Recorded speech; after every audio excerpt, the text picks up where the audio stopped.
ভাই কাল থেকেই এসআইআর একটু আগে ঘোষণা হয়ে গেল একটু আগে যে কাল থেকেই আমি প্রেস কনফারেন্স দেখছিলাম সফলতার কথা।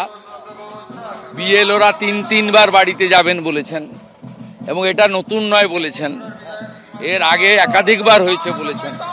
শেষ হয়েছে 2002 এবং 2 থেকে 4 সেটাও বলেছেন।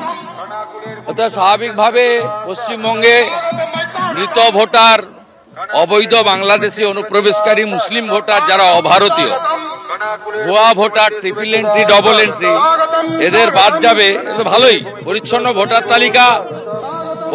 ভোটার তালিকায় নির্বাচনের সবচেয়ে বড় হাতিয়ার হওয়া উচিত। Wrongful inclusion of foreigners.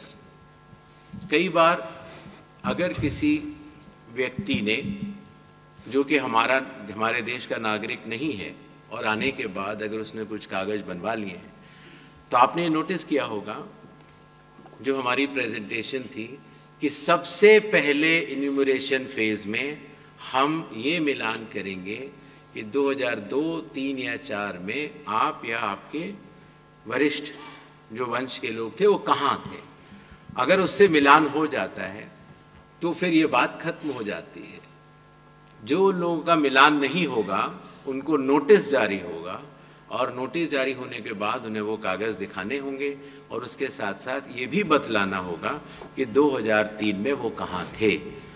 Trinamool Congress, রাজ্য সরকার, যারা প্রশাসনে আছেন তারা গোটা জিনিসটা নজর রাখছেন, রাজনৈতিকভাবে আমাদের নেতৃত্ব নজর রাখছেন। ফলে কারুর কোনো সমস্যা হলে আপনি নিশ্চিত থাকুন তৃণমূল কংগ্রেস পাশে থাকবে। আইনিভাবে দেখলেন তো 100 দিনের টাকা দেয়নি, মমতা বন্দ্যোপাধ্যায় ধর্ণা দিয়েছেন, মমতা বন্দ্যোপাধ্যায় চিঠি লিখেছেন, অভিষেক বন্দ্যোপাধ্যায়ের নেতৃত্বে দিল্লিতে ধর্ণা হয়েছে, গোটা তৃণমূল কংগ্রেস পথে নেমেছে, বিজেপি তবু দেয়নি। হাইকোর্ট নির্দেশ দিয়েছে দিতে, দেয়নি। সুপ্রিম কোর্টে গেছিল, আজকে সুপ্রিম কোর্টও বলে দিয়েছে 100 দিনের টাকা দিতে হবে।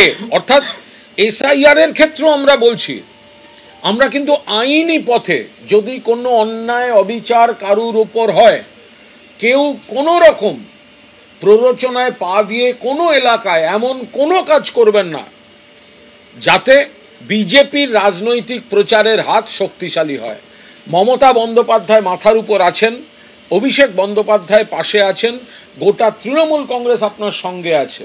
ফলে আমরা আজ জাতীয় নির্বাচন কমিশনের মুখ্য নির্বাচন কমিশনারের যে বক্তব্য শুনেছি, তার অনেকটা কিছু আরও আলোচনা, আরও খতিয়ে দেখার যে অবকাশ আছে, সেগুলো আমাদের নেতৃত্ব আইনসম্মত সমস্ত দিক দেখে সেগুলো খতিয়ে দেখছেন। এটা দেখতে গিয়ে যদি পরবর্তীকালে যা দেখা যাবে, সেগুলো আমাদের সরকার, আমাদের প্রশাসন, আমাদের মুখ্যমন্ত্রী, আমাদের দলনেতা, গোটা তৃণমূল কংগ্রেস এটা খতিয়ে দেখবে। আমরা পরিষ্কার বলছি যে এসআইআরে একজন জেনুইন ভোটারকে আমরা বাদ যেতে দেব না।